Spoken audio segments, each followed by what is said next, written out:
Good afternoon, friends. Today is the last day of our community week for the celebration of Momentum Club. And today I'm really excited. Courtney McCarthy from Loyobofit is coming to talk about exercise and community. Now, this is something, as I've looked at health habits over the past especially in the past 18 months, and looking at what makes that happen, what really is the difference between having health habits that are actually happening and having ones that fade into the background. And one of those pieces is having community support. Whether that is showing up in person and exercising with people, that is incredibly powerful, or that is like just looking for somewhere where you can check in about community and check in and say, hey, I made my workout today, or I did not make my workout. And having that group to show up is incredibly powerful. And it's a two-way relationship. It is, hi! Hello. Courtney's here. I was just introducing our topic. I was saying that there's this two-way relationship between exercise and community, in that exercise is easier in community, but that you can build community in a really unique and special way by moving together. Yeah. When I wanted to talk about this, I was like, there is only one person that I want to ask what her thoughts are about movement and community, and it was you. Well, I'm very grateful that it was me and honored. Because Courtney, I know that like your project, and I have watched Loyobo grow from like a meet up in the park near my house to your studio. That is It's just me originally. Yeah. Yeah. And that's how we all start, right? Like we show up for ourselves. Yeah. Into this like Guelph studio. And so I'm just so excited to have you here. And I would love for you to share. I mean, I have my own thoughts on exercise and community, but I have a feeling that they're slightly less interesting than your thoughts on exercise. I'm sure they're very interesting. And so I'm hoping to just like chat about that today. Yeah. What have you like? Can you start with just like what have you learned from this, like the process of growing a community around exercising together? Yeah.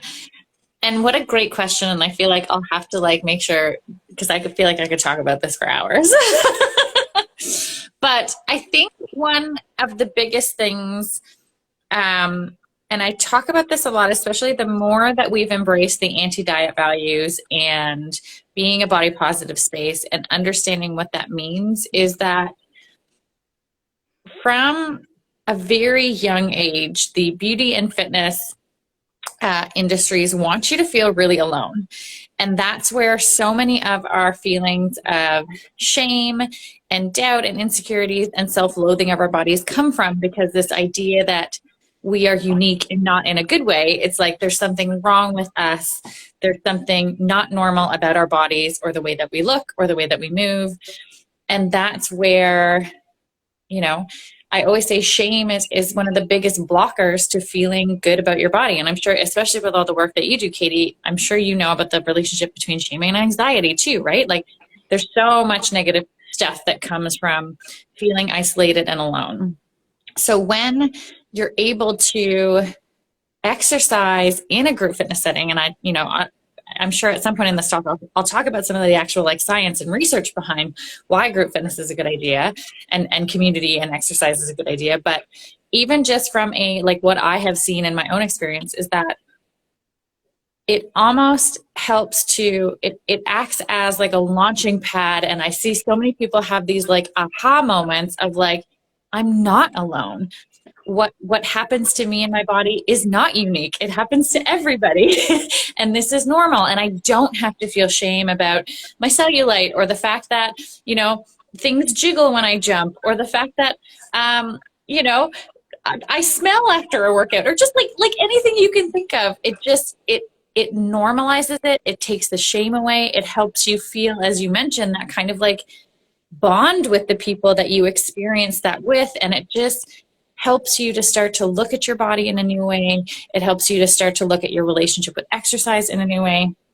And it's a huge motivating factor for wanting to build that consistent routine, because then it's not just about, getting to the gym because I have to, and it's what I should do, and it's the healthy thing to do. But you're going because it's an actual enjoyable experience, and you get to see people, and you get to have that social time. And it's that reminder again that you are not alone. I think that medicine in itself, that belonging, that understanding that you are not alone, is so healing. Just, I don't want to say even just by itself, because it's not. Right. It is the most powerful thing. And when I was looking at what was happening over at Tranquil Minds and the work that I'm doing with anxiety, I really felt that community piece was missing. And that was, I think, the biggest piece holding healing back in my community. And that's why I brought in the Momentum Club as a place where people who have been through the Tranquil Minds program, or are hoping to go through the Tranquil Minds program, can like hang out, meet each other. Yeah, and have their own aha moments. Yes, and have their own aha moments, and experience that belonging.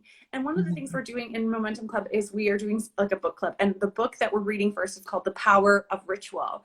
And it has really changed how I look at the pillar of connection, and how we connect with each other. Because in the Tranquil Minds program, I used to talk about connection as connection to self, connection to others, and connection to something bigger. And this book has really pushed me to expand how I talk about that, to be connection to ourselves, connections to our communities, connections to nature, and connections to the transcendent. And when we look specifically today at connection to community, because that's what I wanted to talk to you about, he talks about two things that are used like across cultures and religions and in secular spaces to create that connection to each other. And it's eating together and exercising together. Oh, I love that. And like they exist outside of just our normal like hanging out. They create, I think exercise, it's the experience. You talked about like there's the jiggles and the smells and the sounds, right? Like it's not a passive thing to work out and be in that space. It's transformative. And when you get to go through that transformation with other people, it's relationship building. Even if you're not building the relationships the way you think you are, even if you're not chatting after class, even if you're not meeting your new best friend that you're going for coffee with, you actually are still community building by showing up, saying hi and waving, and then just doing your class. Yeah. Well, and I think because in movement, there's two elements that work towards that relationship building. The first is vulnerability, right? Of like let's use like lifting weights as an example. Yeah. You're putting yourself in a position where, in a good way, you're going to be struggling, in the sense of like you're going to be trying to lift something that might be difficult to lift. Yeah. So in that moment, there's the shared struggle where you and I together, without saying anything, are saying we're being vulnerable together to try to accomplish this shared goal. And that sense of understanding, and also that sense of shared celebration. There's so many moments in our classes where, someone will, and we do this. One of the ways we're different than a usual gym is we do incorporate some talking of asking people, at the end of class, like, is there anything you want to celebrate? And someone might say, I went up to 5 pounds for the first time, and everyone understands that feeling. Everyone can understand that victory because of that shared vulnerability. So I think that that's one aspect of the mirroring that happens without, as you said, without actually needing to say anything. It's just seeing and understanding one another.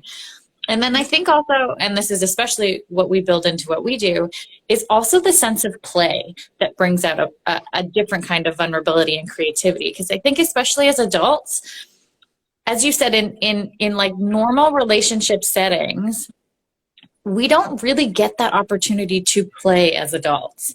If you're going out for dinner with friends, there's a set of like social etiquette and norms that you have to follow. And like, maybe we got it like if you're out at the club or something and your favorite song came on, although the pandemic totally took that away. But even still, like, yeah, and like maybe if you have kids, but playing with kids is a different sort of playing. But when you're with other adults and you get to like let those walls down and let those guards down and actually just really experience a sense of fun, and a sense of fun that does involve your body and the different senses, again, it's that shared experience. It's that shared recognition of, I think, each other's humanity and feeling that joy together that really helps you, again, as you said, even without talking, just see each other in a new way, experience each other in a new way, and again, experience that bonding. Love what you said about see each other's humanity, because I think that's when we do embodied work, like lifting weights, like a yoga practice or any fitness, you're in your body and you're experiencing that with someone else who is also in their body. You can see that humanity. You can see that this is what we're doing. This is what our bodies are capable of. And there's that sameness, right? I was just going to say that. It's recognizing the same in each other, of like, even though your body might be a different color, a different size, a different shape, at the end of the day, it's recognizing that sameness, which I think is really important. Especially with what's going on in society today.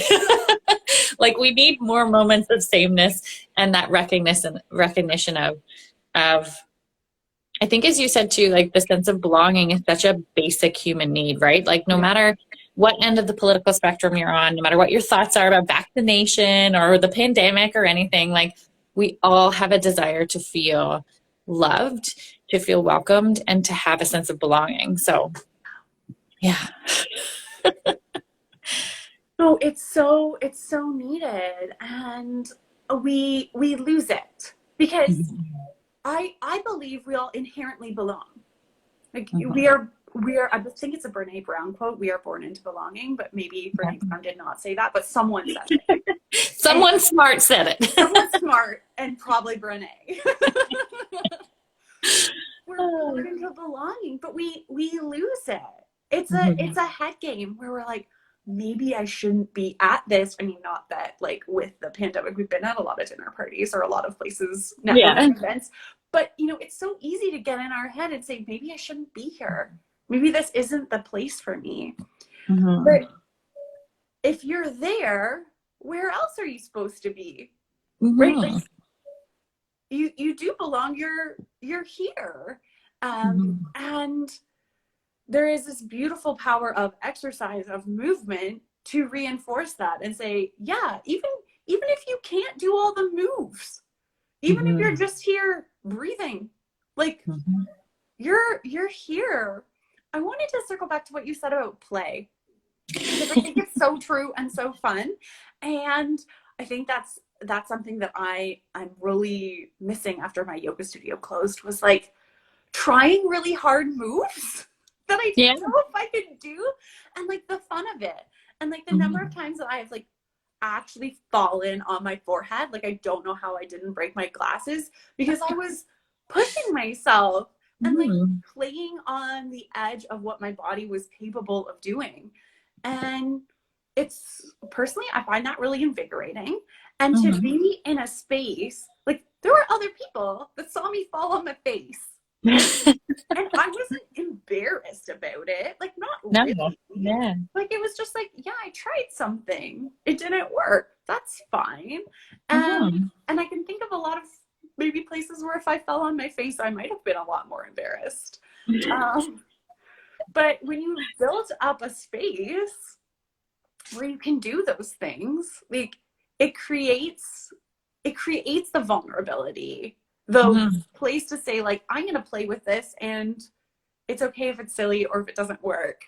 It's where it's safe to fail, which I think is really important because there aren't, again, as you said, like there aren't a lot of places where we get to do that and we have permission to do that as adults. Like most of us, when we think about work, right, it's often not a safe space to fail. Or maybe, you know, I worked in a lot of jobs before what I do now where kind of innovation or creativity or, you know, stretching yourself was kind of looked down upon, like you were supposed to follow the rules and be in your role. And it's why we purposely include activities where it's not traditional exercise, where you do get to challenge yourselves in new ways. Like, for example, we have a class called Friday Happy Hour, and it's something different each week, and that's very purposeful. So, for example, one class we did outdoor recess games, and there wasn't like a structure to the class. I drew a 4 square on the ground. I brought balls outside. We had hula hoops, and it was just like, do the things. and many of us were trying things that like, it was like, how do we do this again? We played this like 10, 15, 20 years ago. But again, that sense of like, it doesn't matter. There's no, like when you watch children playing, it's removing that like purpose to exercise. So many of us, again, we do it because we should. We do it because we know it's healthy. We do it to check that kind of to-do item off of our list. But when we remove those kind of overarching goals and say, you know, the desired outcome is just the movement itself. It's not, you know, the calories burned or the weight lost or the amount of weight lifted or anything like that. It's just for the sake of movement itself. Then we can bring in a whole different sense of play where it's not even necessarily about challenging yourself, because that definitely is one aspect of, you're right, teetering on the edge and discovering what's possible and embracing that learning that can happen. But then there's another one where, especially when you talked about that anxiety that can happen, right? Of like, do I belong here? Am I doing the right thing? Do I look right? Am I about to fall? Where you kind of like are able to take that out of the equation because you're so in your body. Like we played Foursquare, like where we were like banging the ball at each other and we were all just laughing so hard and, you know, running around and having such a good time that you don't even have time or the capacity to have those kind of thoughts because you're so present and so in the moment, which again can be so difficult to achieve as an adult. And it can be really freeing when you can be having the worst day, like the worst day or the worst week or whatever. And then if you're able to get yourself into that real sense of present and real sense of physicality, everything all of a sudden seems okay again. And you're able to get a new perspective and a shift in your mood. So especially during the pandemic, I think it's been beyond invaluable, even for myself, of like, it's how I've definitely been able to get through. And I know how much of our community has been able to have a sense of normalcy and a positive sense of mental well-being, because you're able to achieve that in small slices, no matter what's going on in your day. Little small pieces. Yeah. And I think there is a piece in working with, you know, in talking to my patients throughout this pandemic, when we're talking about continuity in health habits, and where I have seen people really thrive in holding onto their exercise pillar, and being able to continue moving throughout this pandemic. One of the main things I've seen is community, and it's not like for some folks it's a gym community. For some people, or they're working out with someone over like an online medium, or if it's safe to get outside, they're like meeting up and going friends. But for other people, it's like just texting. Like if they just have someone who is also working out that day, and they can be like, "Yup, did my class." And then the person on the other side is like, okay, I'm going to do mine. And then at the end of the day, it's like, yeah, I got to it. Like even that level of connection, which is like not actually working out the same physical space, not even working out necessarily at the same time or being able to see the bodies, but just being like, yes, I'm walking this with you. Yes, let me go with you on this. Let's see each other. Yeah. Well, and I remember when it seems to be enough. Yeah. Well, when the pandemic first happened, like before COVID, we were just an in-person experience, right? Where like you had to physically be in Guelph to be part of our community. Yeah. But obviously when we went online, a big fear, I remember talking to my team about this, is like, how will this translate to the online experience where you're not physically with people? Will we lose that sense of connection? Will we lose that sense of community? Will it be different? And while it absolutely has changed and evolved in certain ways, it's absolutely right where you say, like, you don't have to be physically with someone to experience all the positives that we've just talked about: the shared vulnerability, the shared sense of play, the recognition of belonging without not just without speaking, but without actually physically experiencing that other person. So that has been amazing to watch. And I do want to bring up the science of, like, there is so much research that shows, like, above and beyond just yours and my personal experiences with our own communities, there is research that shows that, and I think it's why we've seen such a boom in group fitness over the last few decades, is that it is so much easier to maintain a routine, to maintain a sense of consistency with group exercise because of the psychological and social benefit. So if you're somebody who's been struggling to, be consistent working out at home, or it hasn't been an enjoyable experience, or, if you've tried the type of gym where, you scan in, you do your thing, and then you leave, and you're not feeling some of the benefits that you and I are talking about, right? Like an improved sense of mood, an improved sense of belonging, an improved, mental well-being. Group fitness is often where you can achieve that. And where, again, it's because that motivating factor is you're not going just because you should, but you're going, it becomes almost more of a motivating factor because you're going to see Katie, you're going to see Susie, you're going to touch base with them. And on the flip side, that positive sense of peer pressure is, that they're going to miss you and you're going to have FOMO if you don't go. They're going to notice. Yeah, people will notice that you're not there, which I think, especially for adults, is a really positive thing. I know, if you're struggling with loneliness and anxiety, that's often kind of a question that comes up, right? Like, well, what's the point? Who's going to notice if I'm not there? And the answer is, when you allow yourself to be open and be part of a community, there are people who notice, and it doesn't have to be the people that you're friends with, as you said, or even the people that you talk to. I've noticed it before that, like, I always talk about, like, our morning crew, for example. Like, anybody who works out before 7 a.m. is a specific sort of person. Mm-hmm. And so they have this little crew, right? There's the same people who show up every morning, and you could not know anything about that person. You could not even know their last name. You just know them as, like, Sherry in your class. Yeah. But you're going to notice if she's not there. And you're going to have that sense of almost like concern of, like, where is she? I miss her. She's part of our crew. So even just knowing that you have people that care about you and people that will notice if you're gone can be a really positive benefit. 100% of that, like, and expanding that community so that you're counting not just the people that you tell your deepest secrets to, not even just the people that you have their phone number and you can send them a text message, but to the people that you just know, the people that don't know you. Yeah, your buddies, your acquaintances. And I think that, especially as adults, we need to recognize the value of having that, like, that breadth, right? Of, like, I think a lot of us, especially when it comes to, like, a spouse or a partner or a family member, we expect them to fulfill all the things, right? Like, we expect our partner to satisfy us, mentally, emotionally, intellectually, physically, da, da, da, da, da.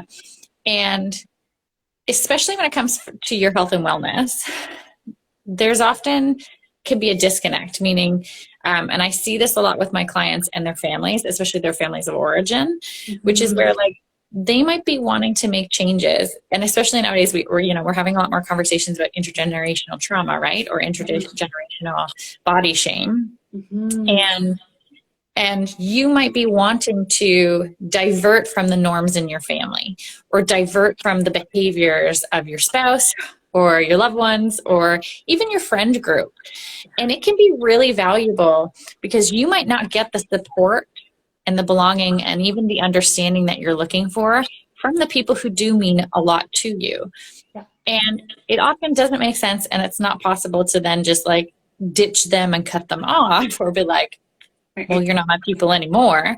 So it can be really valuable to have your kind of your normal everyday loved ones, but then also have a group of people who are on the same journey as you, who are looking to make the changes that you're wanting to make, who can act as role models and inspirations and cheerleaders and that support system for that newness that your other people might not actually be able to give you. And it's okay to recognize that, again, you can't get everything from everybody. So maybe this gym community or the anxiety momentum community is not who you would tell your deepest, darkest secrets with, or, you know, certain things, but they meet some of your needs and they meet some of your needs. And that's actually can be a really positive thing. Of course. Yeah.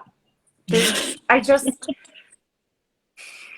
even have anything to add because I'm just like, yes. Right? Yes. And I think when you're looking at changing your relationship with your body, breaking away from family patterns, breaking away from diet culture, and the, you know, it is hard because people talk about their weight loss, they talk about their diet plans, and when you're in a place where you're like, this is not helpful for me to hear about your personal restriction, like this is actually harmful to me, you know, having people that have done that before that can help you with like hacks for curating your social media, can help you with scripts for boundary setting of like, I'm happy that's for you, I don't want to talk about it. You know? Yeah. Right? Like exactly. Someone that's walked that before is such a beautiful resource. And Courtney, I just love what you're doing with your community and how you're intentionally creating space and leadership in talking about anti-diet and creating places where it's not like going to, you know, when we talk about, you know, belonging and showing up in classes, certainly I have gone to gym spaces where instead of feeling in my body like I was able to show up authentically like I belonged, I have felt shame, like I didn't know what I was doing, like I was doing something wrong because I didn't know how to clean my equipment properly. And rather than someone showing me, oh, here's where this is, you just wipe it down when you're done, it was just like, oh no, I'm doing something wrong. And so I think like creating other spaces where there's a different inclusion environment rather than oh, you don't know what you're doing, get out of here. I know. I don't think I'm the only one that's had that experience. No, cliques at gyms, even other small studios, are definitely a thing, and we've worked really, really hard to make sure that doesn't happen in our space. And I think a big part of the reason for that, of why we can be so different, is just the willingness to talk about it, right? Of like, there's such a, you know, it's built into the fabric of who we are to have not just conversations like you and I are having, but conversations around like, you know, as I said, the stuff that happens when you exercise, and also the stuff that we all experience. So whether that's food guilt or shame, or again, the noises or sounds or smells that happen, or just like having, you know, we've done things like, I call it naked Zumba, but I always feel like I have to preface, it wasn't like fully naked Zumba. We are not a nudist studio, but having that,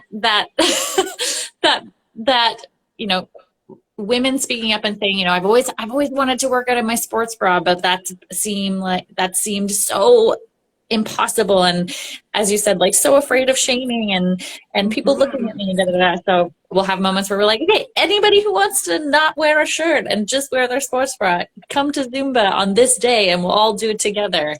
And then there's that kind of like sharedness. So just being willing to show up and have conversations and be vulnerable and have that uncomfortableness removed is, I think, really important too. Amazing. Thank you for doing that. Like, I just think that's so great, because like really it's no big deal to work out in your sports bra, except for that it's such a big deal to work out in just your sports bra. Yeah. And you know, the fact that that can be talked about and negotiated in a group setting just goes back to what we've been talking about this whole time about creating vulnerability and community, and how exercise can be such a beautiful way of building that. Yeah, yeah. Well, thanks for being a part of our community too. Thank you so much for taking the time to chat with me today and share your insights around how transformative exercising community really is. I don't even want to say can be. Like it is transformative for a lot of people. And I just so appreciate everything that you're doing. Over at Loyobo, I always love to hear about what's new there. Thank you. And I'm so excited to see the steps you're taking to build this new community momentum. And I think, you know, as somebody who myself has suffered from anxiety for a long time, the work that you're doing is also very, very important. So if anybody has any questions about what we do, or wants to know about like kind of the first steps of, okay, this all sounds great, but how do I actually get the exercise and community part, feel free to reach out, follow our page at Loyobofit, and we have tons of resources on there and tips that we share. So we'd love to meet you. Amazing. Amazing. Thanks, Courtney. All Thank right. you. You have a great day. You too. Bye, Okay, everyone. bye.